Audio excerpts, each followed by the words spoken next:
Ya Mbak Ya, Tama tuh juga monggo.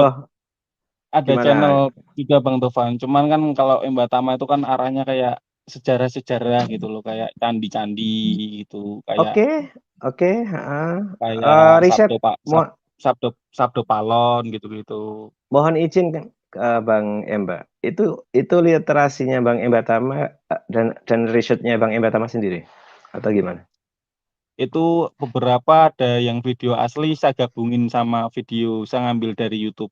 Ketika Oh, waktu itu kan jalan-jalan sama temen-temen, jadi ada mm, sebagian video asli, sebagian ada yang saya gabungin, saya edit gitu. oke. Bisa bisa mampir ke channel saya untuk kita dialog? Ya nanti insya Allah Bang Tovan siap. Apa? Bahas Majapahit atau apa?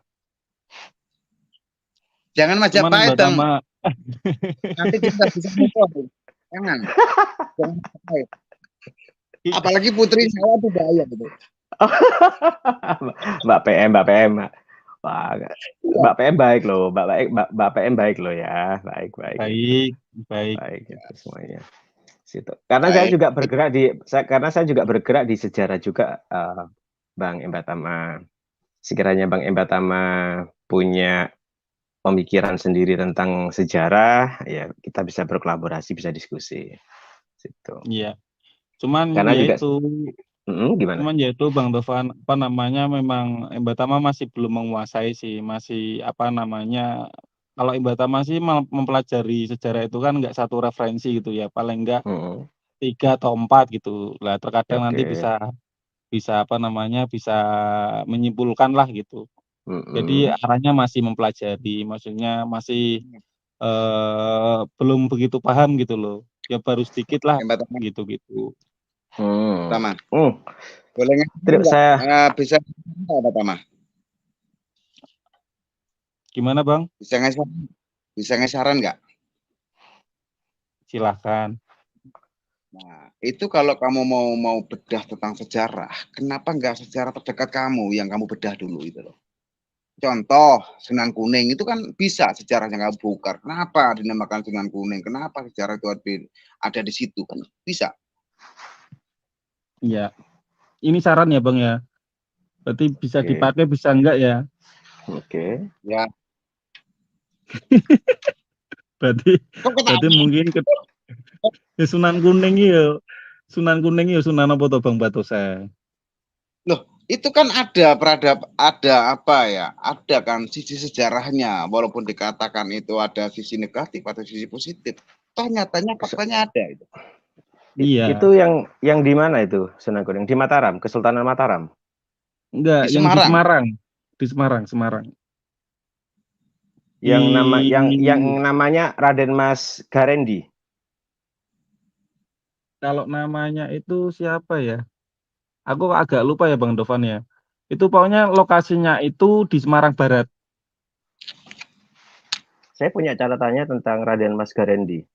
Ada Hmm, hubungannya dengan Tionghoa. Bukan itu. Beda, beda lagi. itu termasuk itu sih kalau kayak Sunan Kune itu juga dia termasuk tokoh penyebaran agama Islam juga waktu itu di wilayah wilayah sekitar situ. Yang sampingnya itu sekarang malah dijadikan tempat prostitusi itu, Bang Tovan, Oke. daerah situ. Bang Tovan tahu Tugu Muda, Iya, Lawang Sewu, oke. Heeh.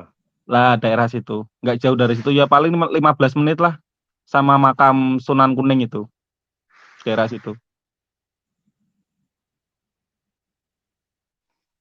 Kalau yang Tionghoa itu yang di Gedung Batu Sampokong yang Chengho itu Oh, beda ya? beda. Itu Beda. kan memang itu kan dulu kan laut ya Bang Tofannya. Itu laut, Iya. tapi kan nggak tahu mungkin ada perubahan iklim atau apa. Berarti itu murni kapal itu terus dicor. Sekarang jadi tempat wisata. Jadi memang bawahnya itu memang dulunya itu kapal. Dan anehnya di dalam situ tuh kayak ada ranting pohon itu tuh bentuknya kayak Hmm, rantai. oke. Terus pernah ditemukan jangkar raksasa itu lokasinya di Hmm, Mugas. Padahal antara Gedung Batu sama di Mugas itu lumayan jauh. Jadi ya kalau hmm.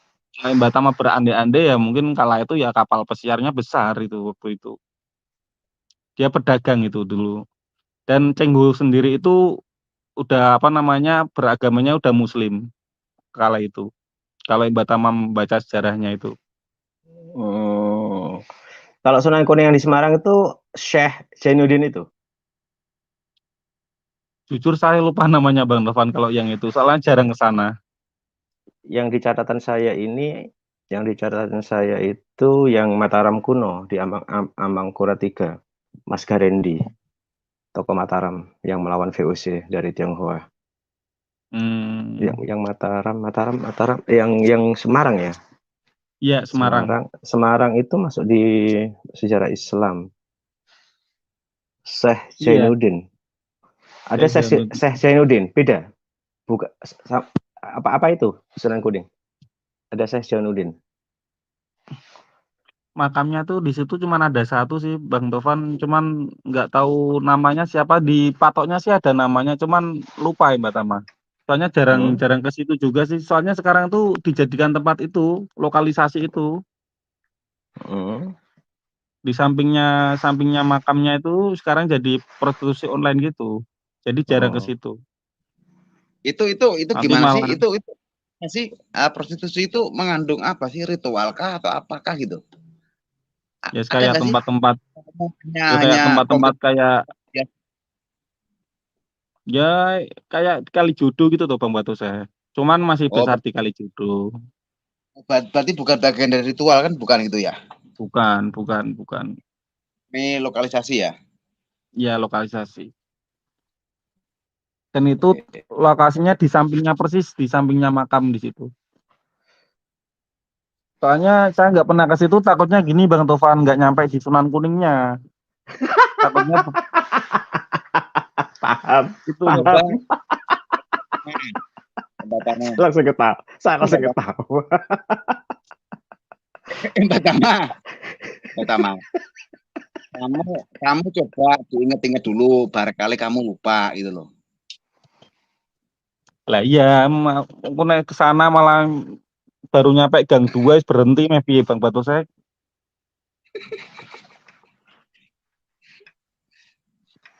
Itu Bang Tovan, ada pertanyaan dari Kang Collection. Tovan, kenapa nggak upload yang lagi viral-viral katanya? Iya, viral-viral seperti apa ya? Karena kalau yang Tovan itu gini yang Kanda. yang lagi apa viral hub gitu. Mungkin Jadi itu yang dimaksud. gini Kanda. Bukan nggak mau ngupload ya, sebenarnya bisa aja. Cuman kalau bukan bidangnya, kalau hanya sebatas tahu, kebiasaan saya nggak mau masuk. Itu. Kembali lagi ke Pak ilmu Bang Tovan ya. Betul. Kalau contoh yang lagi viral kemarin ada pembubaran preman diaspora. Ya, kajian politiknya ya kita bisa ikuti lah, semuanya tahu. Tapi kan secara bidang kan ya mau siapa sih yang melarang kita berkomentar bernarasi? Nggak ada yang salah, bernarasi berkomentar siapapun boleh. Tapi kan kita nggak tahu bidangnya dan nggak tahu kemampuan ke sana yang dari sudut pandang mana, apakah komunikasinya atau konfliknya, sudut pandang itulah. Saya lebih baik tidak masuk karena memang saya anggap saya bukan bidang di situlah, seperti itu. Contoh zamannya Sambo ya, saya nggak ngupload sama sekali ya. Ya saya ikuti, tapi karena mau apakah hanya sebatas memviralkan, apakah sebatas mengupload? Ya kalau hanya sebatas mengupload is okay. Tapi kalau bukan bidangnya di channel saya, lebih baik saya tidak. Karena memang channel yang saya kembali niat dan tujuan kita apa kan itu. Jadi itu. Kalau di channel saya memang saya jadikan sebagai referensi untuk jejak digital saya pribadi, itu aja. Sebatas itu. Dan kalau memang bukan bidangnya, lebih baik saya tidak bicara. Seperti yang tadi Kanda sampaikan. Gimana Bang? Tujuannya kan untuk jangka panjang ya, apalagi untuk diwariskan kan itu kan. Enggak ya ada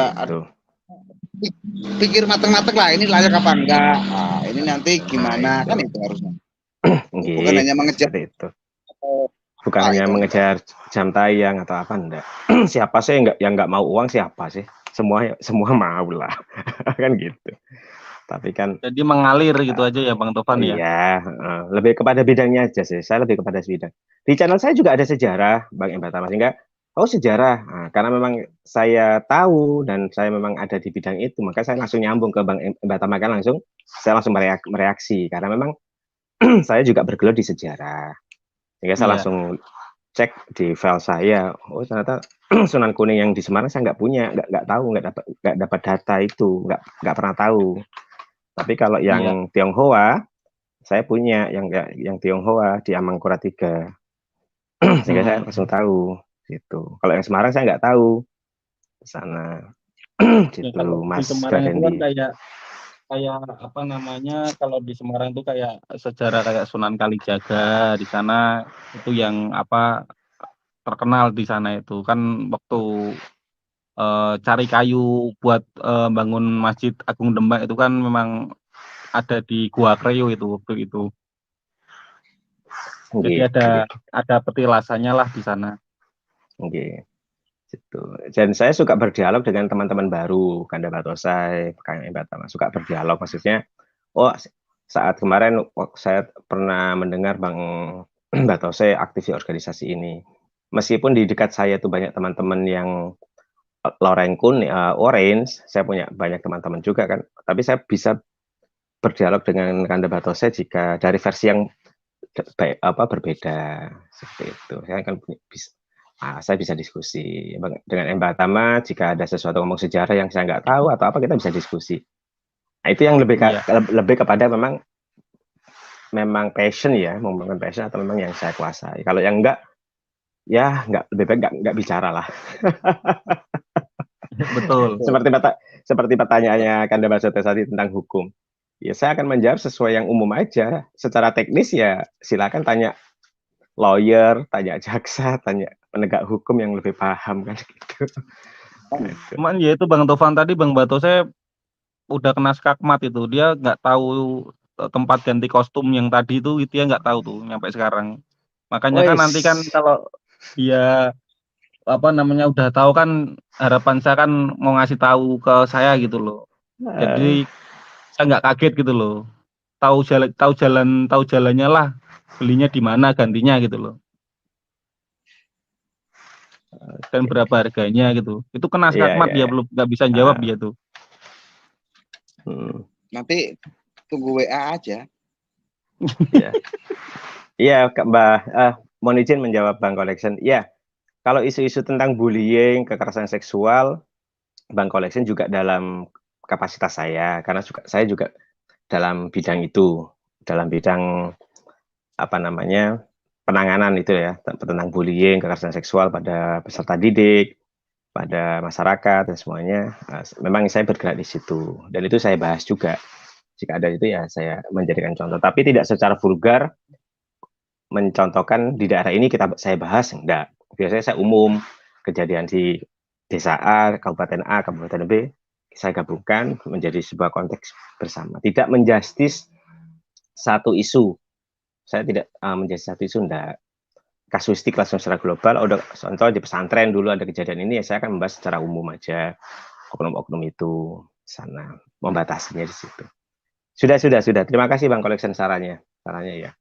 Seperti itu di sana. Karena saya juga punya batasan, meskipun saya bukan jurnalistik, tapi saya punya batasan menjaga privasi orang, menjaga nama baik orang, menjaga tempatnya juga kita juga hargai. Kan itu semuanya oknum ya, Kanda ya, semuanya itu kan oknum-oknum semuanya, ya. Seperti Soalnya itu. kan namanya oknum itu di setiap lembaga ataupun organisasi. Pasti ada. Oh, itu semua pasti ada. Pasti ada. Nah, kita lebih membahasnya secara general aja, tidak menjustis. Fenomena kayak gitu itu Bang Tovan, sepertinya bukan hal baru. Dulu ada, cuman oleh media. Dulu tidak terlalu banyak dipublish ya atau di-up karena memang kita baru bermedia sosial itu kan secara internet masuk booming Android itu kan 2017. Ya. Seperti itu. Baru 2017. Nah, karena pergeseran HP ke Android itu baru tahun di tahun 2000 masyarakat ya kalau nggak salah di tahun 2020 lah, 2019 itu baru mulai ke sana. Untuk Indonesia ya, untuk Indonesia. Situ. iya. Sana. Baru sebenarnya kita itu baru melek kebebasan berpendapat, kebebasan di dalam bermedia sosial. Iya, betul. Seperti itu. Baru sebenarnya. Ya seperti itu, makasih. Sehingga kan kalau ada Bang Emba Tama, Bang Bates, saya bisa bercakap-cakap ya. Ayo, saya bisa bercakap-cakap jika saya punya data yang kurang lengkap, saya bisa dilengkapi. Seperti itu Bang Emba Tama. Kalau memang sejarah saya suka. Siap Bang Tovan. Itu kesana. Nah, sejarah itu bagian dari budaya, betul ya? Iya. Jadi sejarah itu juga unsur budaya. Jadi sejarah sendiri, budaya sendiri. Kan budaya itu kan ada material, ada non material. Jadi material itu yang berbentuk bangunan, fisik. Kalau immaterial itu sastra lisan biasanya. Sastra lisan, attitude, etika, seperti itu. Sejarah itu kan historinya seperti itu. Yang menceritakan. Iya. Nah, dan kita diajarkan oleh founding father kita kan, oleh Pak Soekarno, kita harus menghidupkan kembali sebuah histori masa lampau yang telah dihilangkan oleh Belanda kan. Kita dihilangkan tentang tokoh-tokoh kesatria kita itu kan oleh kolonial itu kan lama, sehingga kita dianggap bangsa barbar kan. Padahal bangsa kita ya bangsa yang berperadaban. Tapi kan kita dihilangkan, dianggap bangsa barbar, tidak punya etika kan. Seperti itu. Sana. Makanya kan gini Bang Tovan ya. Sejarah itu merupakan jati diri suatu bangsa. Itu nggak bisa dicanggah. Oke. Betul. Sana. Ya, mudah-mudahan lah nanti dengan Bang Emba Tama, dengan Bang Collection. Ya Bang Tovan. Nanti coba tak mampir ke channel Bang Tovan ya. Ada yang senang kagak bahas. Bisa Bang Collection, Eko Sosbud ya, Polhukam. Saya juga lagi membahas tentang pertahanan semesta juga. Ayo Bang Collection, saya juga di pertahanan semesta. Situ. Di sana. Situ. Tapi tidak khusus ya, tidak khusus. Lebih kepada Bang Tovan.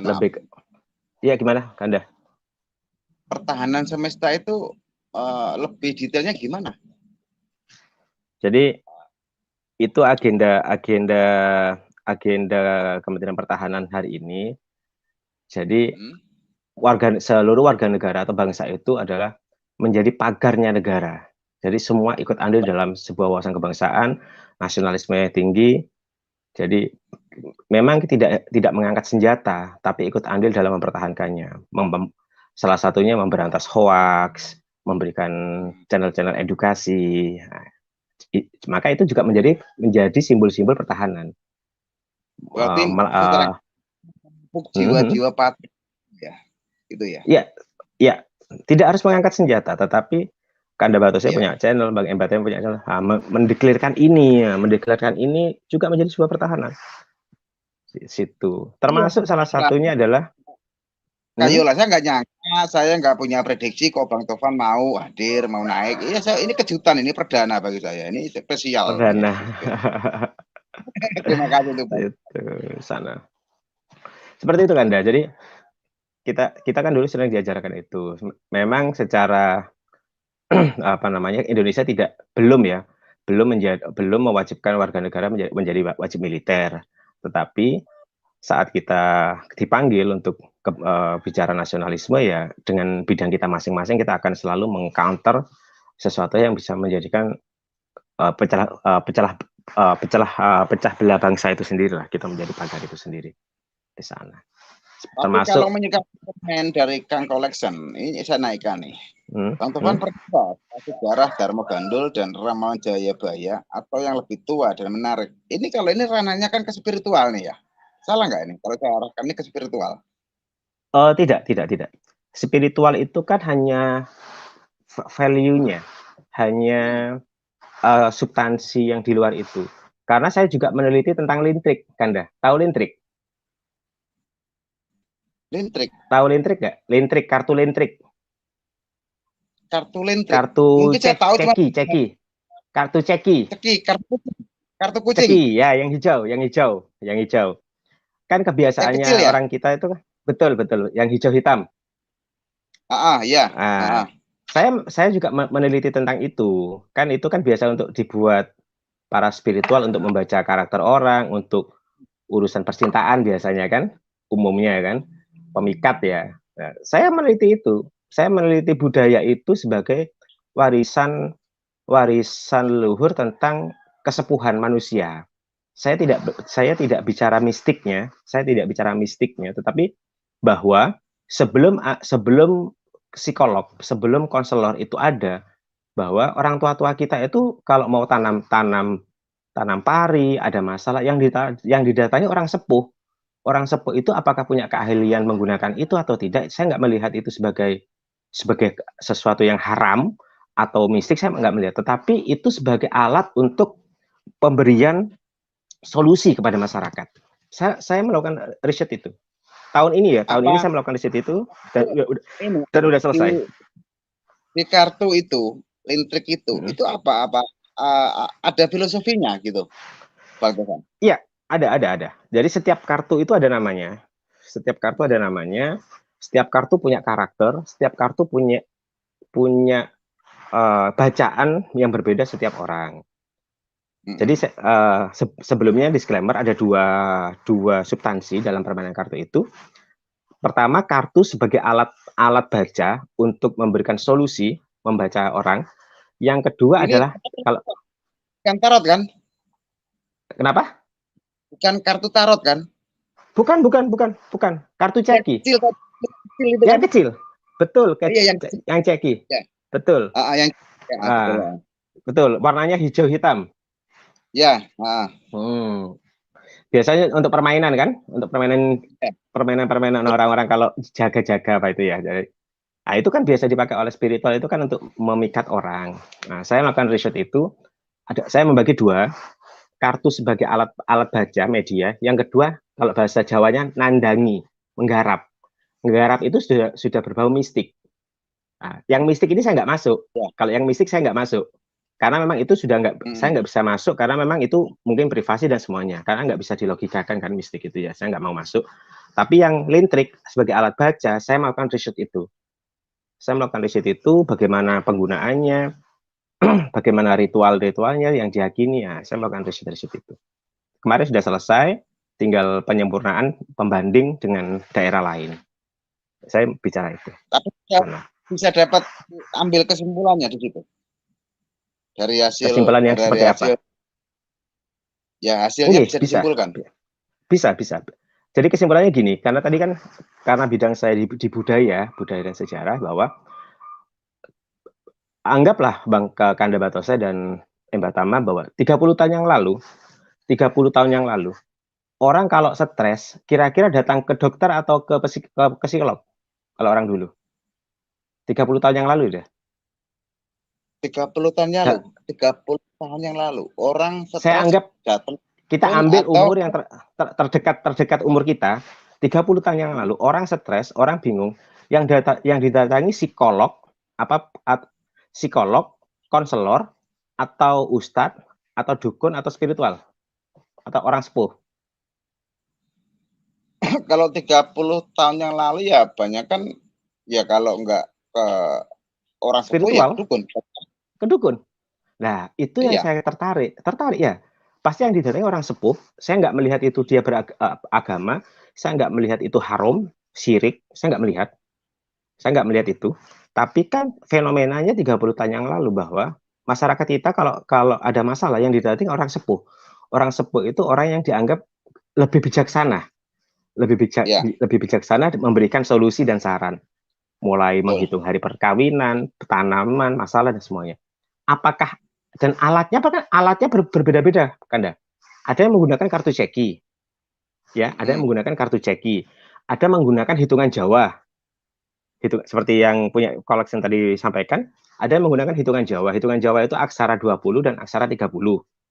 Ada yang menggunakan, mungkin masih ingat Kanda yang warna harus pakai warna baju merah kalau Selasa, kalau nikah harus gini ya. Itu kan hitungan Jawa sebenarnya. Hitungan Kaitannya Jawa. ya. Kenapa? Tuh.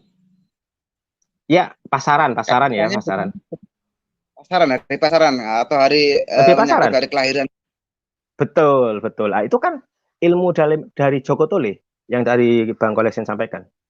Yang Joko Tole itu ada aksara 20, ada aksara 30. Kalau aksara 20 sampai hari ini saya dalam catatan saya, dan saya berharap ada yang melengkapi catatan saya, 20 itu ada di Jawa, yang 30 itu biasanya pegangannya orang Madura. Nah, aksara 30 biasanya pegangannya orang Madura, kalau 20 itu aksara Jawa dari Jawa. Tapi para spiritual sudah mulai banyak belajar di aksara 30. Seperti itulah. Itu yang dipegang oleh orang tua-tua kita dulu, Kanda. Apakah mereka pakai kartu ceki, pakai aksara Jawa itu, tapi kan mereka memberikan solusi kepada masyarakat, memberikan pencerahan kebijaksanaan pada masyarakat. Nah, itulah yang saya dalam kajian saya. Ada pakai kitab yang tadi kita gimana? Nih, ada komen Kang Collection, lintrik buat nyantet dan pemikat racun asmara. Ya, ini ya. Bener atau bisa buat itu sebagai media gitu? Ya, secara isu betul lintrik digunakan untuk itu. Pemikat, bahasa saya pemikat. Bicara pemikat, sihir atau nyantet, nggih. Tapi saya akan bicara lebih ke Bang Collection kalau santet itu apa, racun asmara itu apa, termasuk ini orang Jawa ya. Ada namanya kembangnya kasur. Mungkin kita mengenal kembangnya kasur, nggih kan? Pernah dengar nggak istilah kembangnya kasur? Racun asmara ini apa? Pelet kah? Gitu pelet. Pelet itu ada yang pelet itu banyak jenis. Ada yang pelet tadi itu ada pelet kuning, itu banyak jenisnya ya. Tapi nanti saya akan bicara tentang mistik itu mungkin tidak di sinilah, kita lebih luas lagi lah. saya bisa bicara lebih.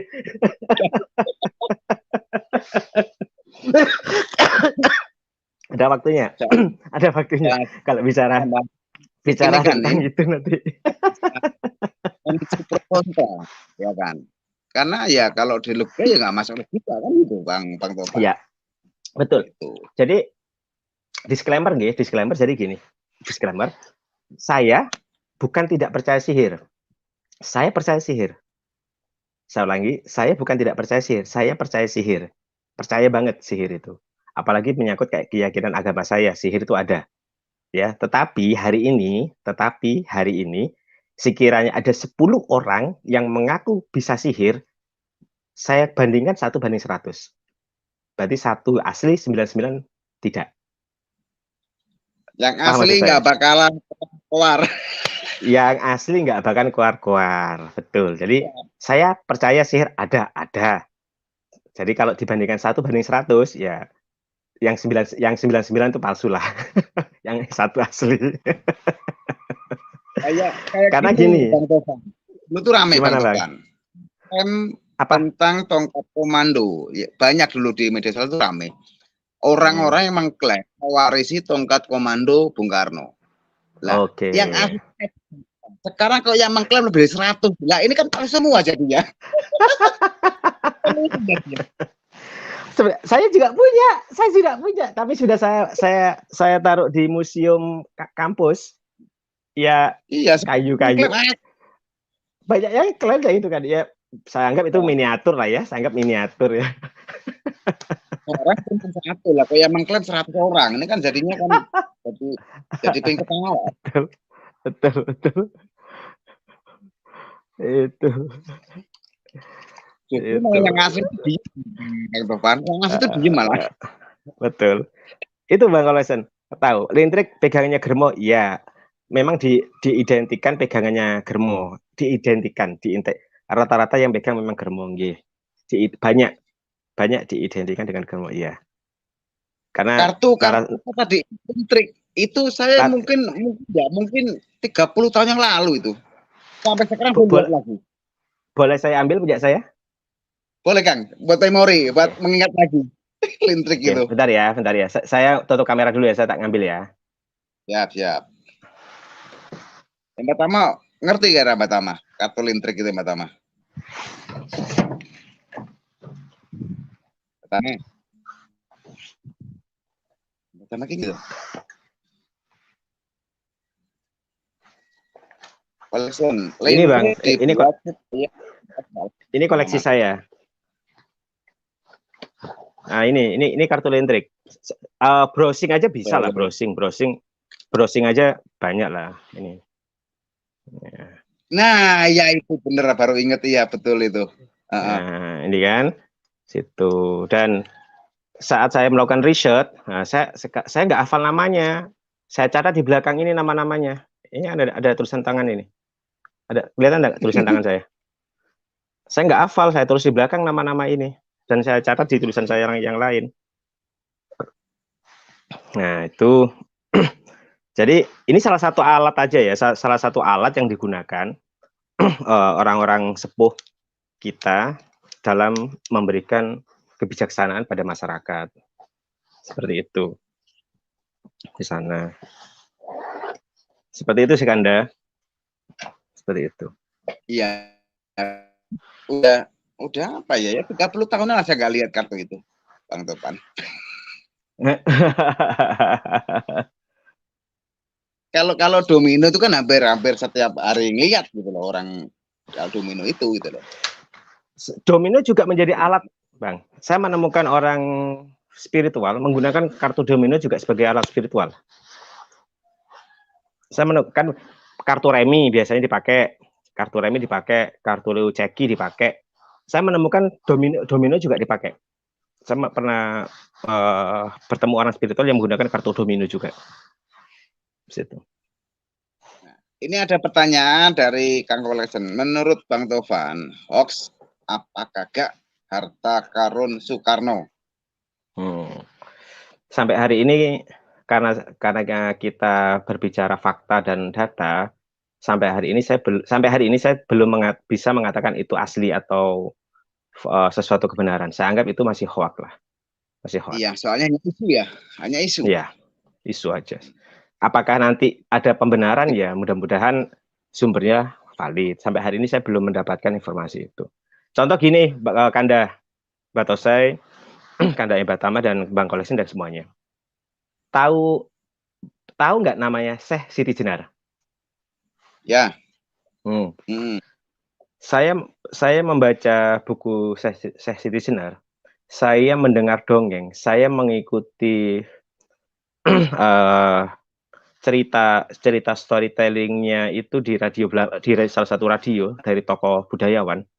Sampai saya studi, sampai membaca bukunya Muhammad Abdul Mulkan, sampai mencari literatur, saya itu tidak percaya yang namanya Syekh Siti Jenar. Sampai tahun 2020. Mulai saya kecil, SMP, sampai saya lulus kuliah, sampai saya berkeluarga, sampai tahun 2020, saya nggak percaya Syekh Siti Jenar. Nggak percaya saya. Teman-teman ngomong percaya, buktikan di mana? Buktikan di mana? Bukan saya nggak percaya, bukan saya tidak percaya itu berarti karena saya nggak percaya bukan berarti tidak ada ya. Saya ulangi, karena saya tidak percaya bukan berarti tidak ada, karena yang masuk ke saya belum bisa membuktikan secara valid. Tahun 2020, tahun 2020, 10 akhir Ramadan, waktu bulan Ramadan, akhir 10 hari sebelum selesai, saya dapat kiriman fax dari teman saya di Italia tentang berita acara persidangannya para wali, para ulama menyidangkan Syekh Siti Jenar. Baru saya taslim percaya. Baru percaya objeknya. Baru percaya ada objek, ada orangnya yang namanya Syekh Siti Jenar itu ada. Baru tahun 2020. Selama itu Kanda, saya bertahan untuk tidak percaya. Bukan karena nggak percaya nggak ada. Baru percaya ada setelah saya dapat bukti. Baru saya katakan saya percaya ada. Tapi belum kepada ajarannya ya. Belum kepada ajarannya. Baru percaya pada orangnya. Baru sejauh itu, sekuat itu saya harus memberikan pemahaman kepada orang. Seperti Berarti itu. Bang Seperti Tovan yang setelah ulama ngumpul bedah itu ya? iya, ada berita acaranya, ada kertasnya di Itali. Di Itali itu artefak itu ditemukan di Itali oleh Ustadz Zainal Abidin. Oleh Ustadz Zainal Abidin dibuat bukunya dan saya dikirimi buktinya. Baru saya percaya. Selama itu kan saya sudah dapat ceritanya, makamnya di sini, makamnya di Malaka, di ini ajaran ini. Saya enggak, itu saya anggap storytelling. Belum sampai hari ini saya belum dapat fakta yang valid tentang sosok ini siapa. Sampai ada mengatakan Syekh Sijenar itu sosok kedua dari Sunan Kalijogo dan semuanya. Saya belum bisa mengatakan benar atau tidak. Setelah saya menemukan bukti itu dikirimi teman dari Italia, baru saya percaya. Selama itu saya Kanda nggak sembarangan saya berbicara seperti Kanda lah. Kanda kan saya nggak asal ngomong kalau nggak ada bukti kan gitu kan ya. Seperti itu. Bukan berarti terlepas apapun itu ajarannya, cara orang ini ada gitu loh ya. Betul itu. Sejauh itu saya selama saya belum dapatkan saya nggak berani bicara. Assalamualaikum Yang Hadi. Kalau mau naik Yang Hadi. Ini juga tanda Yang Hadi. Ya, termasuk tadi itu apa? Kitab-kitab ya, kitab-kitab tadi apa? Goyo Gandul dan semuanya. Iya, saya sampai ke Kediri tuh, Kanda. Sampai ke Kediri. Itu Dharma Gandul itu apa sih sebenarnya ya? Saya malah belum paham juga. Itu ada tulisan, ada kitabnya, tapi kan perlu ada kajian sendiri. Ada kitab ajaran sendiri. Ajaran itu Kanda, ada ajaran. Saya nggak melihat itu salah dan benarnya dulu, apakah ajaran seperti apa, tapi saya akan hormati tulisan itu dulu. Apakah hoak atau tidak itu nanti. Gini, versi ya. Benar bagi yang memahami dan meyakini, nggak benar bagi yang nggak percaya kan itu. Iya. Ada pro dan kontra. Ya, seperti itu. Sana. Gantung sisi mana memandang, melihat. Iya. Mohon izin karena Bang Collection, kalau Kanda Batasnya udah paham ya kalau saya live selalu di ruangan kerja saya ini. Ya, jadi mohon izin. Jadi kalau saat ada background buku dan semuanya bukan berusaha untuk menunjukkan sesuatu ya, karena memang ini ruang kerja saya. Insya Allah teman-teman sudah paham kalau di lab saya. Sudah tahu kalau di lab saya mesti ya inilah nggak jauh dari sinilah ruang kerja saya, seperti itu ya. Seperti itu. Ya. Enak ngeliat backgroundnya Bang Tovan. Kalau saya kan backgroundnya apa? Oh, backgroundnya alam ya. Mohon izin. Jadi ini memang ruang kerja saya apa ya berserakan seperti itu. Sana. Apa ini? Seperti itu ya. Kata koleksi. Tapi pernah dengar nggak makam pastinya itu Pak? Makam dari Syekh Sijenar ya. Ditanyakan ya. Betul. Makam aslinya saya belum dapat ke Bang Collection tentang Syekh Sijenar. Belum dapat. Baru orangnya baru orangnya aja. Makamnya saya belum. Ini Bang Tovan. Kalau Yang Hadi Kusumono nyambung ini sebenarnya ini. Mudah-mudahan saling melengkapi. Iya. Saling melengkapi. Gitu. Dan berarti kan saya diberi semesta bisa naik hari ini, baru saya ingin bercakap-cakap sapa-sapa aja si Hilu, ternyata Bang Embatama ngomong sejarah, saya langsung nyambung. Terima kasih. Itu di sana. Situ. Lama lah, memang karena memang bidangnya Kanda, jadi memang bidangnya, maka saya bisa cerita, bisa menyampaikan sesuai literatur saya, seperti itu. Kalau saya nggak tahu ya ngomong nggak tahu loh, gitu. Lagi nih nanggapinnya, Syekh Sijenar isi dari laku agama Islam, ini gimana? Sepakat nggak, Bang Tovan? Gimana? Syekh Sijenar isi dari laku agama Islam. Lelaku ya. Lelaku ya. Ya. Jadi gini, berarti kan masuk ke ajaran.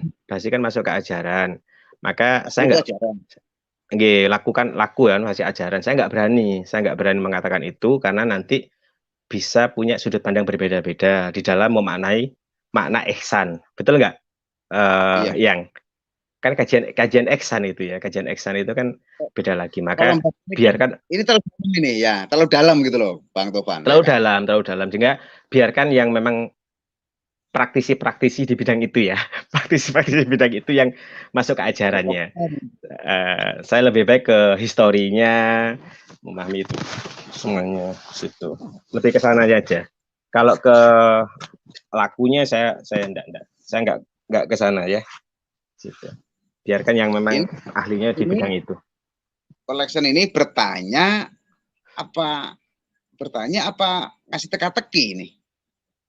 Siapa tokoh yang diadili sebelum terdahulu? Kalau jenuh itu episode kedua.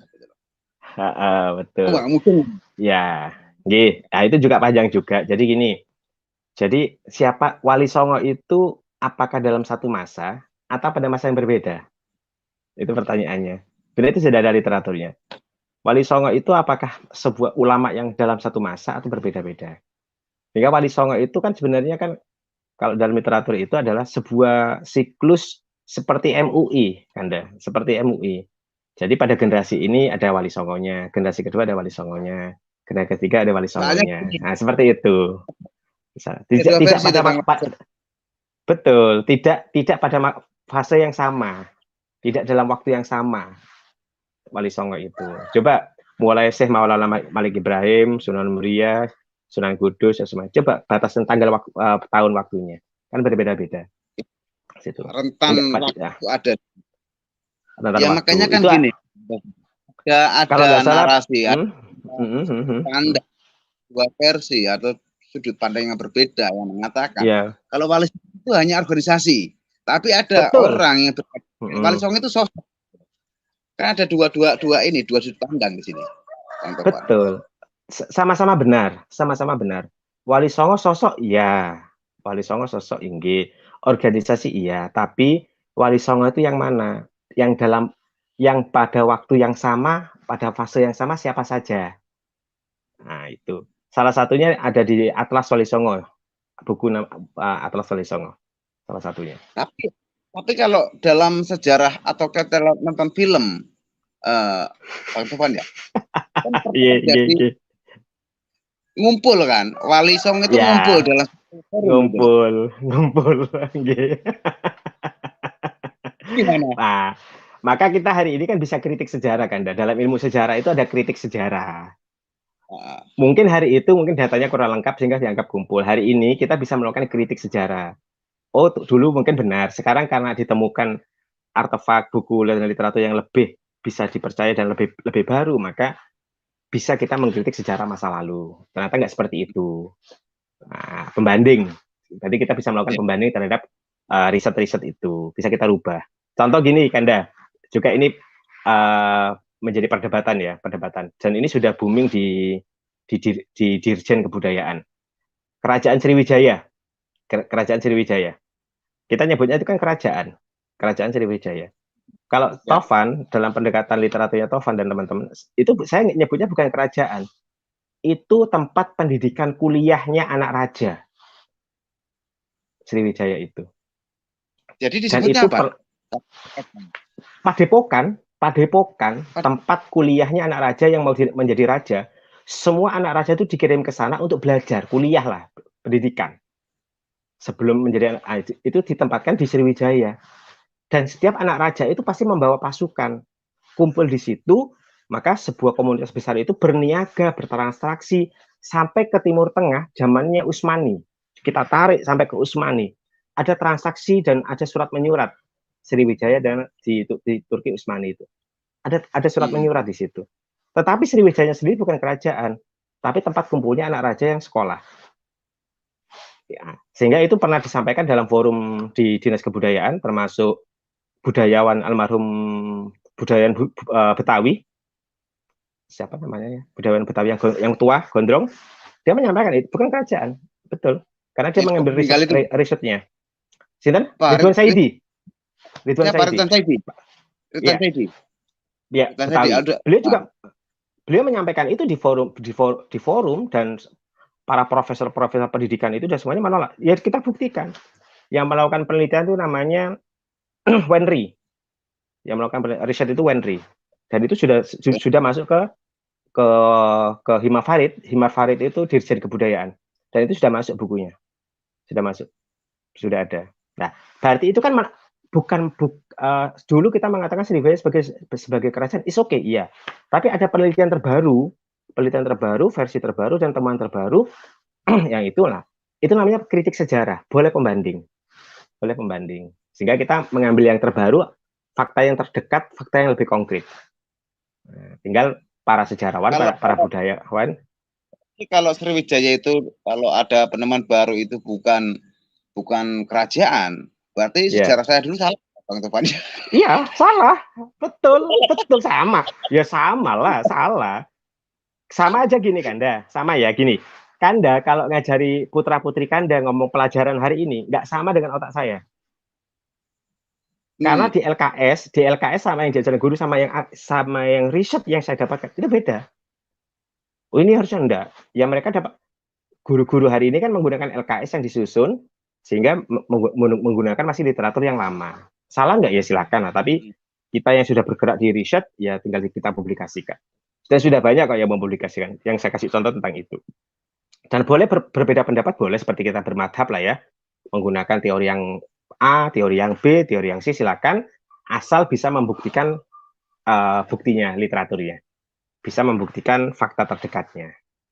Kita mau berpendapat pakai pendekatan apapun boleh, pakai penelitiannya siapa boleh, asal bisa membuktikan terdekat dan bisa diadu datanya. Situ. Sama dengan ini, Kanda. Masuknya Islam di Nusantara. Kan banyak versi masuknya Islam di Nusantara. Ada yang abad ke-6 ditemukannya makam Fatimah itu, ada Gujarat, ada yang dari Mekah, ada yang dari Kutai. Silakan. Tapi kalau Kanda tanya Tovan, terdekat mana Tovan? Kutai Kartanegara. Terdekat itu Kutai. Data yang sampai hari ini ada dan bukan karena gini. Kenapa sih kok saya menggunakan Kutai? Kutai itu saya jadikan alat. Kutai Kartanegara di Kalimantan. Nggih, Kerajaan Kutai. Kenapa saya lebih menggunakan Kutai? Karena bukti sejarahnya lebih ada, lebih lengkap daripada yang lain. Dan lebih tua, lebih ada. Yang masih buktinya masih bisa kepegang, masih bisa kita temukan. Bisa saja nggak itu lebih dari itu? Bisa saja. Bisa dari itu bisa saja. Tapi sampai hari ini belum ada yang terbaru. Ya. Jika ada yang terbaru ya bukti yang benar-benar buat bisa dijadikan acuan. Ditemukan yang mungkin terpendam, tiba-tiba ketemu yang ternyata ini lebih dahulu ya. Kita akan bandingkan, kita akan ikuti. Jadi bukannya nggak ada ya, cuman belum diketemukan. Belum diketemukan. Bukan nggak ada. Jadi seperti. Tapi yang kita ambil karena yang paling otentik yang bisa kita ambil ini ya sementara ini. Jika ditemukan yang terbaru dan lebih lama ya kita akan uji dan layak ya kita akan pakai pendapat yang baru.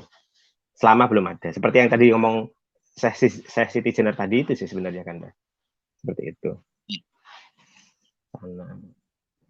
Ini itu. Ini apa nih? Jenar bukan salah satu tokoh yang diadili, tapi ada sebelum itu juga tokoh yang diadili. Yang diadili di mana? Di Indonesia apa di Timur Tengah? Kalau di Timur Tengah ada namanya Al-Halaj. Kalau di Timur Tengah ada namanya Al-Halaj. Ada bukunya. Saya punya bukunya Al-Halaj. Itu sebelum diadili ya? Sudah ya, di Timur Tengah. Ada tokoh yang sama ya? Di Timur Tengah, Al-Halaj namanya. Al-Halaj. Jadi dia dibunuh di jembatan. Kalau tidak salah semasa dengan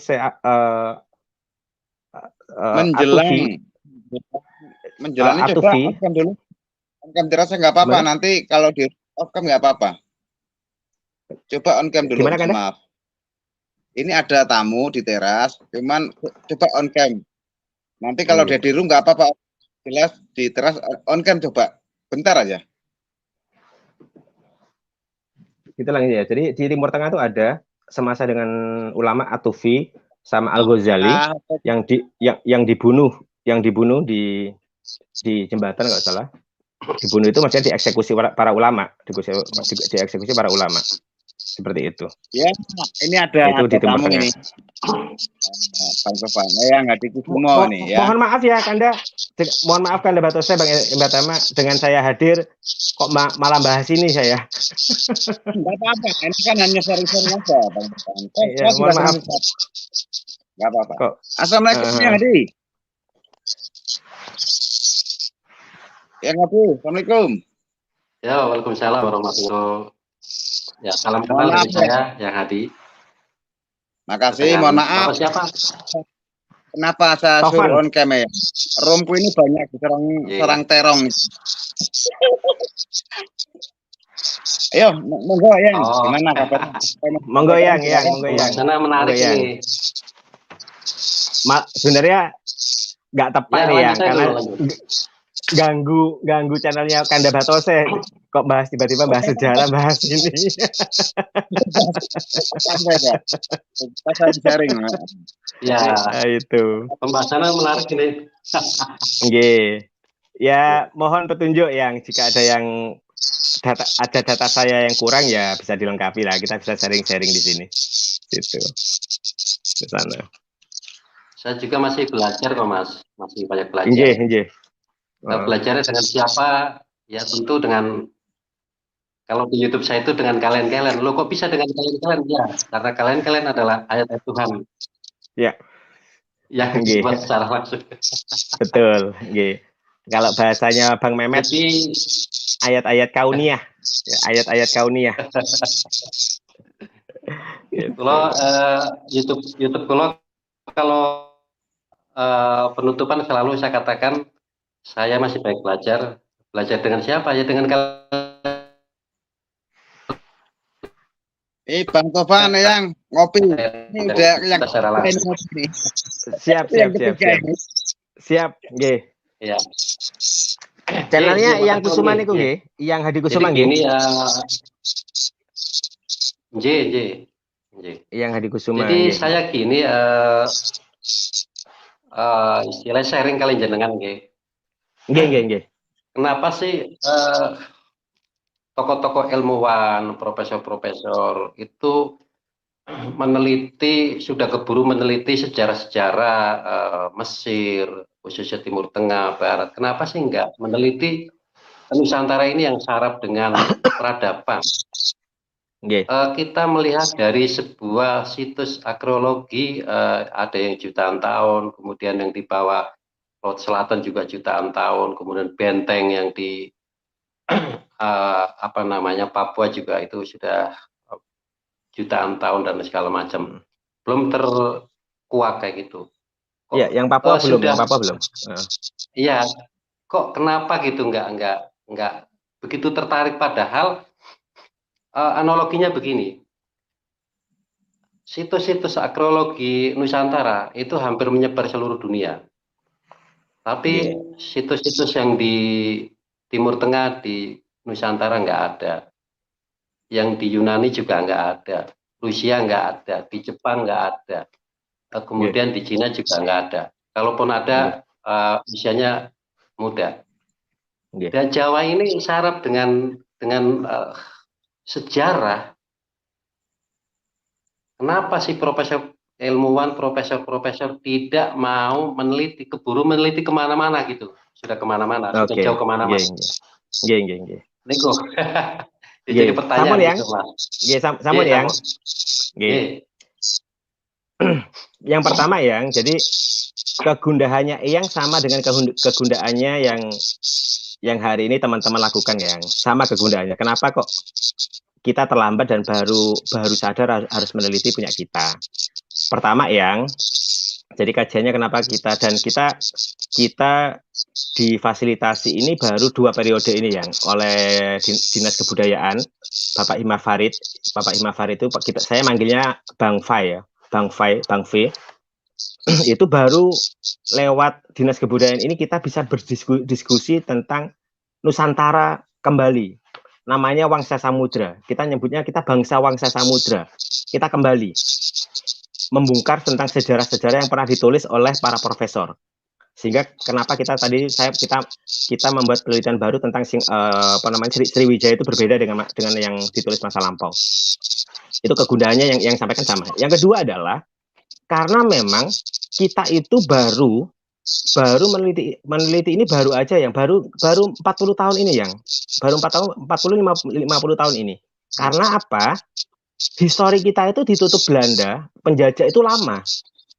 Histori kita itu ditutup karena kita dianggap bangsa barbar, bangsa yang tidak punya masa lalu yang indah. Ditutup lama. Sehingga apa? Kita kalau ngomong tentang kerajaan Majapahit, mereka sudah lupa, nggak tahu. Nggak usah ngomong generasi kita yang Gen Z aja suruh bicara tentang Diponegoro, dia nggak paham. Diponegoro itu siapa, dia nggak paham. Taunya hanya pahlawan nasional gitu aja. Siapa Cut Nyak Din, mereka nggak tahu yang. Tapi kasih nama K-pop, dia langsung paham. Oleh pemerintah kita nggak dibiasakan. Betul.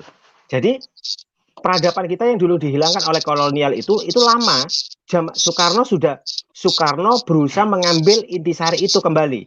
Kenapa Soekarno menggunakan nama Bima? Tahu nggak? Yang kenapa Soekarno menggunakan nama Bima? Dalam setiap artikel-artikel yang saat dengan host Cokro Aminoto belajar di situ, menulis artikel-artikelnya itu menggunakan nama Bima. Karena dia memunculkan sosok pewayangan, sosok histori di situ. Mengambil bahwa kita punya peradaban masa lalu yang diambil. Dan semangat Wangsa Samudra yang hari ini digelontorkan oleh Dinas Kebudayaan mulai untuk meneliti Nusantara. Ini baru mulai baru mulai. Ini alasan kedua. Yang ketiga adalah peneliti-peneliti itu adalah menulis apa yang disuka oleh penyandang dana. Sekali lagi, peneliti kadang sudah di-request untuk menjawab sesuatu yang diinginkan oleh penyandang dana, sehingga kadang tidak objektif. Nah, itu problemnya. Sehingga hari ini saat negara hadir, jadi negara ini baru hadir mengembalikan ini untuk mulai melakukan riset-riset itu yang dilakukan oleh, mohon izin saya menyampaikan organisasinya, oleh Wangsa Samudra, oleh jaringan kebudayaannya, yang dulu ada Lekra, dulu kan ada Lekra zaman dulu ya, itu. Hari ini mulai ada Ridwan Sayyidi yang sekarang almarhum itu, ada tokoh-tokoh budayawan yang di luar umumnya, mereka sudah mulai untuk berbicara di luar tulisan yang lama, sudah untuk bicara dari tulisan yang lama. Dan sejarah itu kan berkembang, seperti yang saya katakan, sejarah itu berkembang. Maka kita ini yang harus mulai untuk menulis kembali histori, karena kita yang paling terdekat, kita akan mempublikasikannya. Dinas Kebudayaan memfasilitasi itu, yang sangat memfasilitasi itu. Sehingga saat tadi Mbak Tama bicara Sunan Kuning Semarang, saya nggak punya catatannya. Coba ceritakan Sunan Kuning Semarang seperti apa? Apakah Sunan Kuning ini sama yang dalam catatan saya atau tidak? Oh, ternyata beda. Berarti kan saya nggak tahu itu. Maka saya perlu belajar. Beda dengan yang Sunan Kuning yang saya punya tentang Tionghoa itu di Amangkurat 3. Monggo yang hari ini adalah profesor yang dulunya ditulis, silakan ya, mungkin sudah ditulis. Tapi hari ini kita bisa merubah itu dengan teman kita yang baru. Saya lagi dengan teman-teman yang kita baru. Termasuk sejarah tentang di Jambi. Waktu itu saya di Jambi. Penelitian tentang yang dibakar kalau pemujaan itu Kemenyan. Bukunya sudah keluar, ditulis oleh sahabat saya Wendri tentang sejarah Kemenyan. Jadi Kemenyan itu yang bukan untuk ritual sebenarnya, untuk pencahayaan, sebagai alat bahan bakar pencahayaan. Kemenyan itu ditemukan situsnya sudah jadi batu di tempat cagaknya itu. Jadi tempat pencahayaan dulu itu, Kemenyan itu. Sehingga apa? Selain untuk mengusir nyamuk, juga asapnya itu bisa memperkuat kayu-kayu di atasnya. Itu sudah keluar hasil risetnya yang tentang Kemenyan. Dan teman-teman Wangsa Samudra, kita bergerak di Wangsa Samudra ini sudah banyak merubah sejarah-sejarah masa lampau dengan tulisan-tulisan baru, Maka kalau yang punya riset yang terbaru bisa dipublikasikan dan terus nanti akan bisa untuk sharing dengan para budayawan, ya bisa diterima yang. Dan kita bergerak di situ. Negara sudah hadir yang. Salah satu yang mendukung kita Pak Tukul. Beliau bidang untuk pendampingan dan kebudayaan dan sejarah di Dinas Kebudayaan di Jakarta, namanya Pak Tukul beliau. Seperti itu yang. Tetapi syaratnya gini yang. Mohon izin. baik. Kebanyakan histori sejarah kita itu ditulis oleh mistik yang. Saya banyak masih menemukan mengatakan dia sejarawan, dia budayawan, tapi saat dia cerita, dia menggunakan mistik yang, menggunakan terawangan yang nggak bisa kita terima yang. Saya pernah mengikuti seminar bukunya seseorang. Betul kan? Ada nggak fenomena? Masih banyak nggak? Ya maaf Mas. Betul nggak, ya? Itu yang saya tolak hari ini. Betul, kita tolak, Bang. Saya membranding diri saya sebagai praktisi spiritual cerdas. Artinya apa? Spiritualitas itu salah satunya terawangan. Itu bagian terkecil. Nah, bagian yang terbesar itu adalah ada di semesta alam yang ada kesinambungan dengan akal dan pikir. Dan itu bisa dituangkan lewat tulisan atau susunan-susunan benda-benda yang ada. Saya mempelajari peradaban Nusantara, menggali kenapa saya bilang peradaban Nusantara itu tua, bahkan saya bilang Nusantara itu pernah menjadi pusat peradaban dunia, itu dari kajian spiritualitas. Karena saya mempelajari lewat buku nggak ketemu, Mas. Tapi saya melalui spiritualitas. Tapi spiritualitas itu saya kaji dengan spiritualitas cerdas, karena hasil dari ritual, dari penyelusuran batin ke seluruh penjuru Nusantara, baik di Laut Selatan, bahkan di lapis bumi, kemudian di Timur Tengah, di Eropa. Nggak mungkin saya ke Eropa, nggak mungkin saya ke Timur Tengah cara mengambil data. Saya lewat dari spiritualitas, tapi saya bertanggung jawab, bisa kita tulis dan by data. Itu kayak gitu. Dan kajian-kajian secara akademisnya atau definisi pengetahuan bahwa mengapa Nusantara itu disebut pusat peradaban dunia, ada story yang sangat luar biasa. Bahkan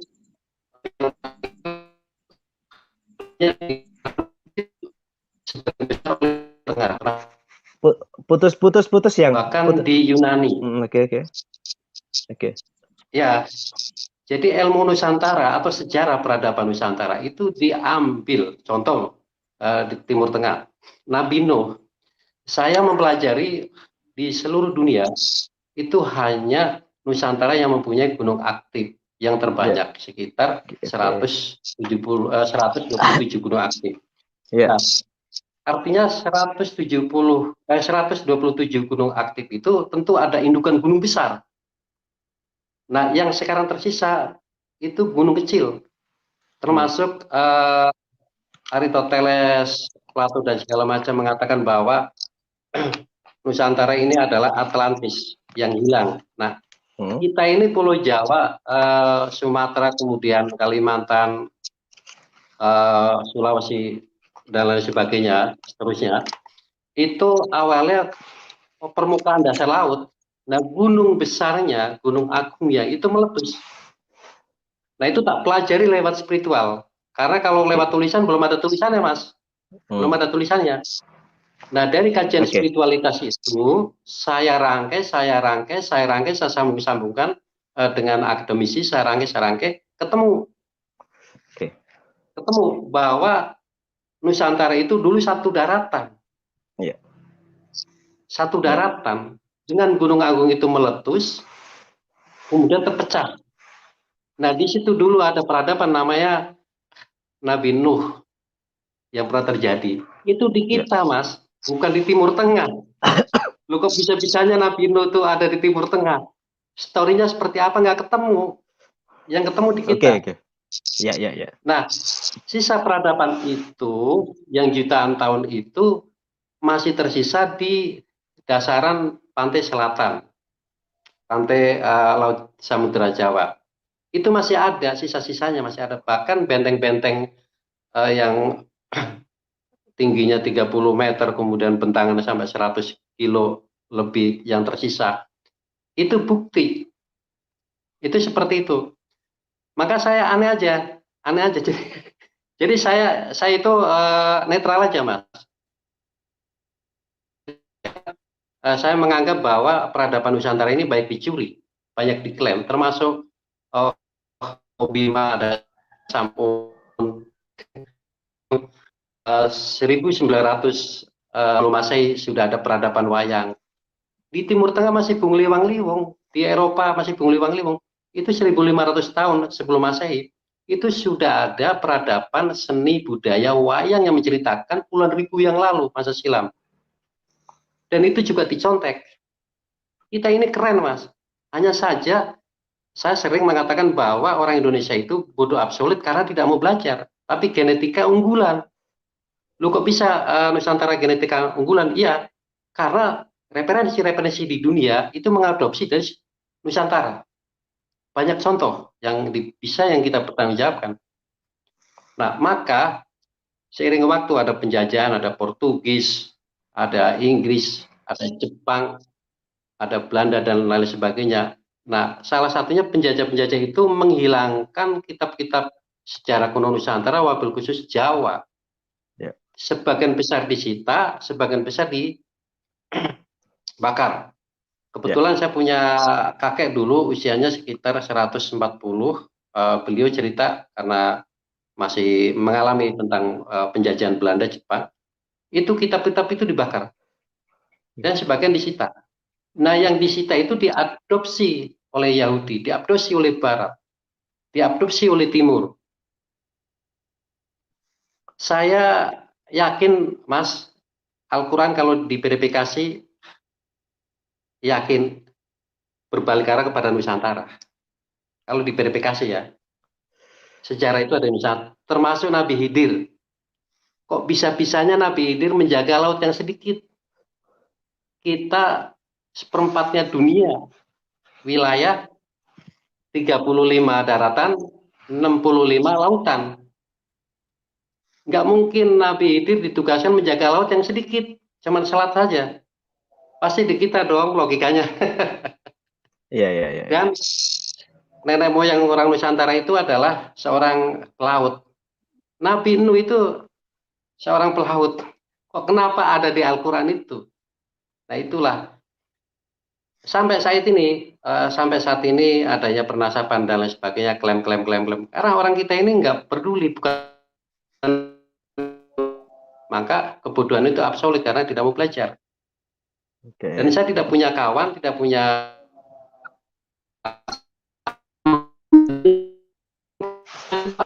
kita semua, Mas. Ini mohon maaf ya, kurang lebih gitu mohon saran. Ya. Siap. Yang terima kasih yang sharing ya, yang muda sharing. Pertama, saya ingin bicara dulu tentang terawangan, tentang terawangan. Apakah terawangan itu dipakai dalam sebuah menggali sejarah? Yes, dipakai. Saya ulang lagi. Apakah sebuah ritual mitos-mitos ataupun metafisik tentang apakah menggali sebuah masa lalu dengan sebuah mistik dipakai? Mau Islam, mau pendeta di luar negeri itu dipakai. Saya ulangi, dipakai. Ada menggunakan teknik itu, tetapi itu tidak dikedepankan seperti yang katakan tadi, dikolaborasi. Tidak dikedepankan, tidak dikedepankan. Terawangan itu tidak dikedepankan, tapi sebagai isu awal untuk mencari yang dijual, yang kita publikasikan bukan terawangannya, tapi kolaborasi temuan data. Betul yang katakan kolaborasi.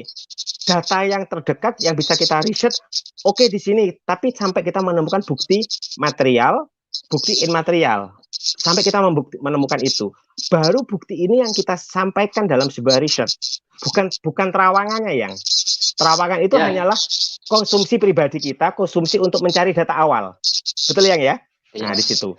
Sehingga yang kita temukanlah yang kita jual. Yang kita jual dalam riset ya itu. Betul.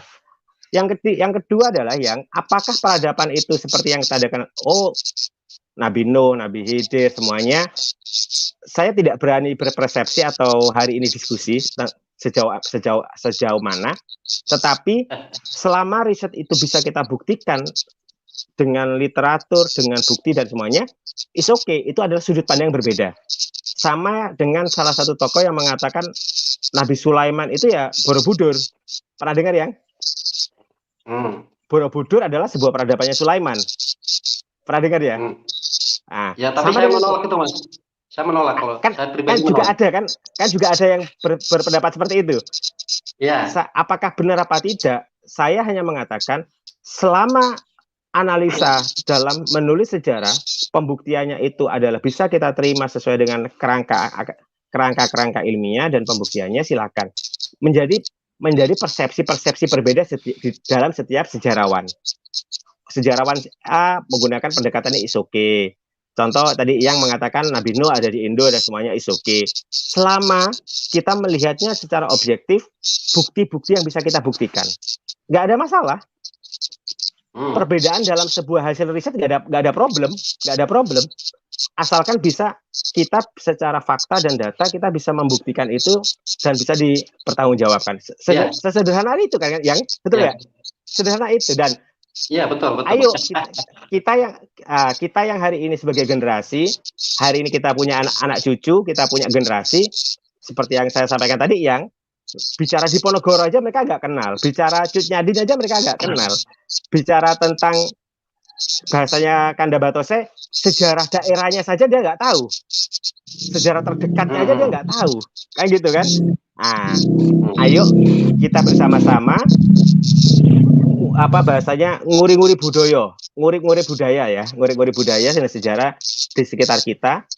Bahasanya yang tadi, kita punya peradaban yang hebat, kita punya masa lalu yang hebat, kita punya peradaban yang sedunia ada. Yes, betul yang. Saya kasih contoh yang candi yang ada, candi-candi yang ada di Malang. Sudah pernah ke sana yang di Malang? Candi di Malang, dari Sewu, Candi Jago. Candi Jago yang ada di Malang itu adalah simbol-simbol kerajaan dunia. Ada di Malang. Simbol-simbol itu. Simbol-simbol itu ada di Malang semuanya. Berarti kerajaan Singosari dan semuanya pernah melakukan interaksi dengan kerajaan-kerajaan luar. Sampai tukar-menukar budaya dan artefak. Itulah bukti bahwa museum terbesar tentang tulisan peradaban dunia itu ada di Malang, di Museum Jago. Ada di sana artefaknya. Sehingga apa yang katakan, ayo kita bongkar dengan seperti channel Asisi ya, channel Asisi itu semuanya. Kita nguri-nguri budaya, nguri sejarah, kembalikan dengan literatur, kita buktikan semuanya. Termasuk Tovan meneliti tentang tenggelamnya kerajaan Kediri. Totok Kerot. Pernah dengar apa? Totok Kerot di Kediri, Totok Kerot dan kerajaan Kedirinya dan semuanya, dan mitos-mitosnya dan semuanya. Ya, terputus tapi hari ini mulai terbuka pelan-pelan, sampai bertemu dengan kelompok orang Hindu yang menyembah api. Bahirawa. Saya ketemu dengan kelompok-kelompok Bahirawa, Hindu tua. Hindu tua itu Hindu yang masih menyembah api. Bahirawa yang ada di Kediri. Dan mereka punya sastra lisan tentang kerajaan Kediri. Kerajaan Kediri semuanya. Lah, ya ayo kita hari bersama-sama menulis dari semua jejak digital kita di sekitar kita, ya kita seperti yang katakan tadi, kita peradaban yang besar, ayo kita mulai bangkitkan semangatnya. Bukan hanya bangga, oh kita bangsa besar, tapi ternyata kita nggak bisa berbangga dengan badan kita sendiri. Bangga dengan masa lalu, tapi kita sendiri nggak bisa dibanggakan, kan fatal juga yang. Ya, sepakat. Nah, seperti itu yang. Mudah-mudahan bisa berkolaborasi yang. Ya. Saya menggali sejarah itu dari spiritualitas, Mas. Saya tidak mungkin bisa bertanya kepada ilmuwan yang contoh di Laut Selatan. Saya itu menggali dari tahun 90. Ketika YouTube belum ada, belum booming dan lain sebagainya. Saya sudah baik cerita. Cuman pada waktu itu saya dianggapnya halu. Nah, saat ini semuanya terbukti. Pasti akan dikatakan halu, betul. Halu, saya itu dikatakan orang gila zaman dulu. Nah, kemudian saya menggali sejarah-sejarah yang di Timur Tengah, yang di Jepang, yang di struktur buminya itu saya pelajari. Struktur bumi, mengapa kok struktur bumi Nusantara seperti ini, struktur bumi di Jepang seperti ini, di Tiongkok seperti ini, Eropa seperti ini, Timur Tengah seperti ini, itu saya pelajari lewat kajian spiritualitas cerdas. Namun saya tidak gegabah ketika yang tidak harus yang tidak harus dipublikasi nggak saya sebut kayak gitu. Tapi yang ada rentetan sebuah riwayat atau sebuah cerita yang bisa dipertanggungjawabkan lewat tulisan, itu saya berani bicara kayak gitu. Maka saya bilang Nabi Adam juga turunnya di Nusantara, bukan di Arab.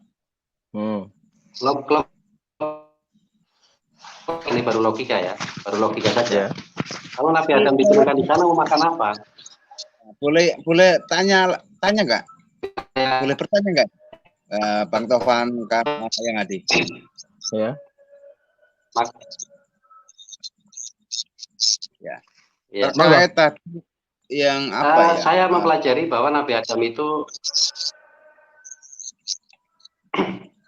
ya silakan. Ya, saya masih kurang memahami ya tentang memahami. Saya bertanya tentang pemahaman sebuah riset ya. Riset itu tadi kan ada Bang Tovan bilang kalau penerawangan itu digunakan dalam metode itu saya belum paham. Oh iya. Itu apa? Ini kan riset ini kan membedah yang bukti nyata gitu ya. Tapi kalau di ada metode penerawangan itu kita bingung ya mikirnya. Ya. Oke, Kanda Batal gini. Riset itu bukan menjadi metode riset ilmiah, enggak. Bukan metode riset ilmiahnya menjadi alat, tidak. Tapi adalah terawangan itu seperti sastra lisan, Kanda. Contoh gini, saya ke rumahnya Bang Batosai, ada mitos gunung yang sudah tertutup. Ya kan? Gunung sudah tertutup. Mitos itu muncul dan disampaikan oleh seorang spiritual. Maka seorang peneliti, saya akan bertanya kepada spiritual, kira-kira titiknya di mana? Saya akan tanya kepada spiritual, kira-kira titiknya ada di mana? Pertama, seorang peneliti punya alat detektor. Kita punya alat detektor. Kita punya alat yang bisa melihat di dalam tanah. Tapi saat kita bicara dengan masyarakat yang ada di sana, ada mitos-mitos, sumber-sumber lisan, maukah sastra lisan, cerita masa lalu, atau cerita-cerita yang pakai terawangan tadi itu, Kanda, itu sebagai data isu awal. Bukan untuk dikedepankan, bukan untuk diceritakan. Sampai sini paham dulu, Kanda? Iya, siap. Data awal. Bukan untuk dijual, bukan untuk dipublikasikan. Nah, data awal itu ini ya kurang lebihnya berupa isu dulu gitu ya. Ini isu. Bentuknya betul. Isu bentuknya. Oh, ada terawangan ini, ada ini, itu isu. Dari kita analisa isu itu, mulai dari terawangan, sastra lisan, cerita rakyat, itu kita pegang dulu sebagai isu awal. Barulah kita melakukan riset. Titik-titik itu di mana? Siapa yang mau kita kunjungi, daerah mana, titiknya mana, kita mau menggali, kita akan melakukan plan area. Plan area itu sebagai alat untuk pembuktian. Jika ditemukan, yang ditemukan itulah yang menjadi alat kita untuk menjadi pembenaran. Bukan terawangannya. Terawangannya udah ditutup, Kanda. Paham ini ya? Paham. Terawangannya ditutup sudah. cerita dicari pembuktian buat Pembuktian. suatu itu kan itu ya. Harus ada bukti Ya. gitu kan. Pembuktian Nah, harus jadi kita buktikan. jangan cuma hanya isu, harus Jadi, ada. Bukan Apalagi hanya isu, bukan hanya buktiannya. terawangan. ya maaf saya potong ya. Itulah yang dipupuk oleh Belanda itu adalah spiritualitas magicnya ini yang ini. Tapi sebetulnya spiritualitas itu bukan sekedar untuk mengetahui magic, tapi untuk mengetahui sebuah benda, materi. Ya, Itu betul. spiritualitas. Ya, Jadi yang dipupuk oleh Ya. Belanda, contoh misalkan Borobudur itu kan dibelokkan oleh Belanda. Kemudian Candi Prambanan juga dibelokkan. Kalau Borobudur dibuat oleh Nabi Sulaiman, karena orang Nusantara senang yang aneh-aneh kayak gitu. ya, Jadi supaya akal pemikirannya, padahal spiritualitas yang asli kan buah pikir. Karena pikiran itu kan gaib. Pikiran itu gaib, pikiran itu spiritualitas. Nah itu Iya. ditutup. Berada di hati semua. Nah akhirnya kan otaknya ya ditelan mentah-mentah. Kalau Borobudur itu buatan Nabi Sulaiman. Itu ditelan mentah-mentah. Iya. Jadi kembali ke pertanyaan Bartosa sih. Ditelan mentah-mentah. Betul. Ya. Cerita-cerita yang dibuat kan tadi itu kan Jonggrang, Bandung Bondowoso itu kan cerita-cerita rakyat ya, seperti itu. Kembali ke pertanyaannya Kanda Bartosa. Jadi Kanda, isu awal dari terawangan, dari sastra lisan, cerita rakyat itu sebagai isu awal aja, sebagai alat untuk plan pencarian data. Bukan untuk dikedepankan, Kanda. Bukan untuk dikedepankan. Karena kalau itu yang dikedepankan, ceritanya halu nanti. Karena nggak ada bukti. Ya, sepakat. Karena nggak ada bukti, halu nanti. Ya, maka itu sebagai bisa kita lakukan. Seperti itu. Gitu nggak, Kanda ya? Dan kawan-kawan semua ya? Iya. Termasuk pertanyaannya collection tadi. Surya Alam. Saya nggak kenal tokoh Surya Alam itu. Saya tahunya siapa tuh Surya Alam itu? Surya Alam. Kalau Surya pasti alam, Mas. Iya itu Surya Alam. matahari, ya pasti alam, Pak. Iya. Siapa tuh tokoh mana itu? Kurang tahu saya. Yang Hati ataupun Bang Tovan pernah dengar nggak? Pernah dengar nggak nama ini? Apa? Bima Arya Duta. Itu apa ya? Pernah dengar yang? Bima Arya siapa? Bima Arya Duta.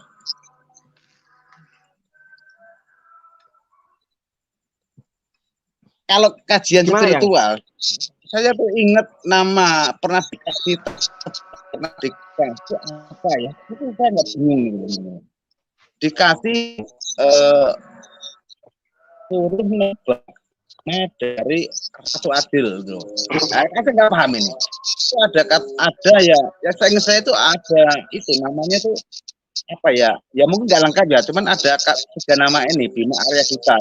Itu entah itu di belakang atau di depan itu ada nama lain tuh. Itu gimana ya? Itu benar apa enggak? Jadi 1500 sebelum Masehi sudah ada yang namanya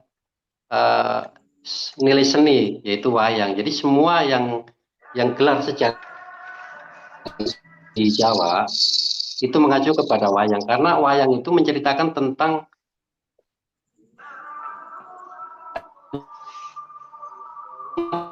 wayang.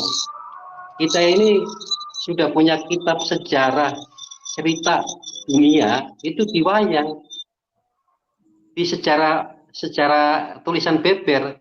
Cuman kita nggak nyangkut orang Nusantara, dianggapnya halu, padahal itu betul. Misalkan sosok Arjuna itu di mana, sosok Bima itu ada di negara mana. Nah, maka patokan saya itu Pendawa 5 itu ada di 5 negara. Yang pertama itu di Nusantara, yang kedua itu di Jepang, yang ketiga itu di Arab, yang keempatnya itu di Inggris, yang kelimanya ada di Jepang.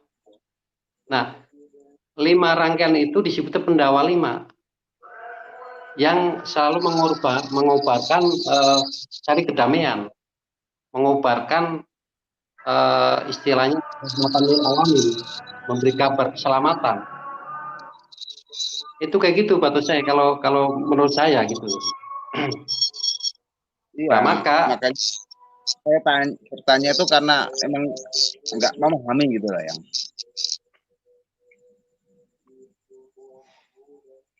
ya Kalau saya kalau nggak tahu ya nggak tahu, karena nama itu betul kata yang tadi itu saya temukan di sastra wayang. Secara penokohan nggak dapat, saya nggak dapat tadi, hanya tokoh-tokoh perwayangan ya, orang perwayangan. Secara akademisi zaman modern itu nggak nyambung, tapi setidaknya itu sumber bahan ilmu. Sumber bahan ilmu betul, sumber bahan ilmu. Kalau Tovan menyebutnya itu sastra lisan, yang sastra lisan. Ya. Itu Sastra lisan atau kitab beber, disebutnya kitab beber. Ya, kitab beber. Intinya kitab beber. Gitu. Ya, alhamdulillah saya basicnya kalau akademisnya kan tidak kepada sejarawan, tetapi kita mengetahui sejarawan itu lewatnya spiritualitas itu Mas Topan. Okay. Spiritualitas. Ya, sejarawan tidak harus tahu sejarah pendidikan sejarah juga yang semuanya bisa yang. Hari ini kita bangsa Indonesia wajib untuk mulai kembali ke histori masa lalu kita yang tidak harus praktisi sejarah yang harus meneliti sejarah ya enggak lah, semuanya bisa lah. Semuanya harus. Cuman bagaimana untuk merisetnya ya kita kan punya metode ilmiahnya itu aja. Tapi siapapun boleh itu nggak dihalangi. Tadi itu asal tidak halu tadi itu, asal nggak halu itu aja. Karena gini Kanda, yang saya itu masih menemukan sejarah itu ditulis dari terawangan Kanda sama Eyang. Masih banyak itu sejarah, dan saya pernah berdebat dengan seorang penulis sejarah yang dia menulis buku hasil dari terawangannya, tidak dicari tidak turun lapangan, tapi dia tiba-tiba menulis buku itu hasil terawangannya. Jadi tolak lah sama kita nggak bisa diterima. Oh iya, dapat ceritanya dari mana, dapat sumbernya dari mana ya kita kejar. Ya itu hanya meditasi saya, ini olah pikir saya. Ya kita akan menghargai tulisan ini hanya sebagai isu awal untuk kita buktikan, betul kan yang? Nah seperti itu. Ya betul ya. Sana. Harus dirangkai. Kalau dirangkai tentang berkesinambungan ya berarti ya menuju kepada kebenaran. Inggih. Saya juga awalnya tidak meyakini 100% bahwa Nusantara itu adalah pusat peradaban kuno pertama di dunia. Awalnya kan saya telusuri, kemudian saya rangkai, ternyata berkaitan, berkesinambungan terus. Oh, berarti benar itu kayak gitu. Kayak gitu Mas Topan awalnya. Namun jika kita ingin menyelusuri yang lebih dalam, kalau nggak lewat spiritualitas, agak kesulitan Mas. Contoh misalkan sumber-sumber yang di dasar laut, itu kan sulit ilmuwan untuk nyemplung ke dalam laut itu kan sulit. Nah itu kan spiritual yang menyelusuri. Tetap kita akan hargai, sebagai isu awal, data awal. Seperti itu, kita hargai seperti itu. Tinggal kita buktikan secara riset, ada tim yang bisa melihat itu lebih secara fakta kan gitu yang. Contohnya begini Mas Topan, mengapa spiritual itu di samping melihat gaib juga bisa melihat benda. Contoh itu dulu waktu zaman SBY, itu salah satu menteri itu harus hilang. Arsip untuk laporan presiden per bulan itu hilang. Saya kondisi lagi nyetir mobil, lagi ke Jawa. Saya dapat telepon dari kementerian bahwa arsip kementerian itu hilang. Saya mendeteksi itu lewat sambil nyetir mobil. Begitu sudah saya deteksi, ternyata ada yang ngambil kayak gitu, dan diletakkan berpindah meja. Nah, karena di kantor kementerian itu data bukunya itu banyak, data-data dan bukunya itu banyak, nyelip itu. Akhirnya ketahuan dengan saya, langsung saya telepon, Pak, alhamdulillah sudah ketemu. Itu cuman berpindah tempat saja, berpindah meja atau berpindah tumpukan terpilih buku yang lain kayak gitu. Itu ketemu. Nah, spiritualitas itu adalah bisa gaib, bisa benda. Ada contoh lagi, Mas. Ada contoh lagi, dan truk itu hilang di Bandara Internasional Soekarno-Hatta. Yang satu hilangnya itu 6 bulan, yang satu 7 bulan. Yang 7 bulan itu dibawa ke Kalimantan.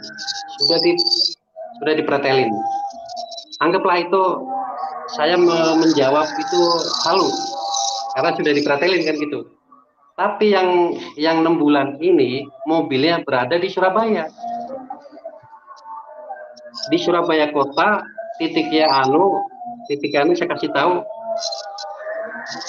Dikejar ke sana Surabaya, ketemu Mas. Hilangnya di Tangerang, tapi ketemunya di Surabaya. Nah itulah spiritualitas itu bisa melihat benda. Banyak Mas. Hal-hal contoh lagi. Ada dari, mohon maaf ya, mohon izin ya, maaf ya. Karena saya juga masih belajar, ya, mohon arahan semua ya dari Pak dosen juga. Ada salah satu keluarga TNI yang menjadi kapten waktu itu dibajak di Somalia. Sudah 2 pekan tidak ada kabar dulu tuh, tahun berapa ya? Itu saya lacak itu, saya suruh ngelacak kalau hidup di mana, kalau sudah meninggal di mana.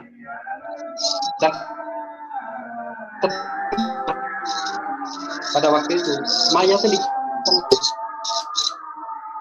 ketemu di Jepang. Nah itu spiritualitas itu tidak mengacu cuman ngeliat jin, cuman gaib.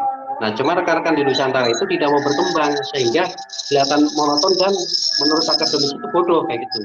Akhirnya dianggap bodoh. Maka spiritualitas itu yang di Nusantara itu dianggap bodoh karena apa, ceritanya halu-halu.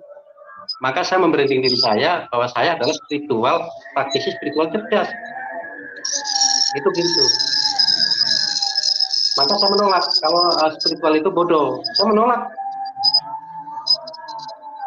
Bahkan saya sering waktu belum begitu ramai, Habib Lupi pertemukan dengan saya, kita adu gagasan, adu wawasan spiritualitas. Habib Lupi. Itu Bapak saya juga tahu tuh. Akhirnya sekarang ramai kan. Itu awal yang ngedobrak Habib Lupi itu saya, Mas Topan. Itu saksi Pak saya itu ada. Saya yang ngotot.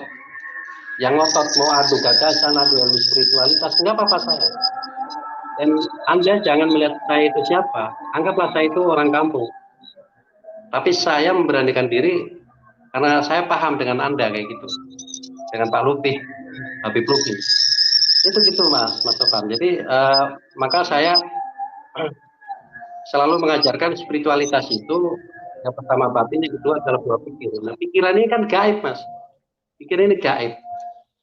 Hasil riset dari kebatinan kemudian didorong, digodok, dimunculkan melalui gaib yang pikiran, diimplementasikan, diwujudkan, menjadi suatu benda.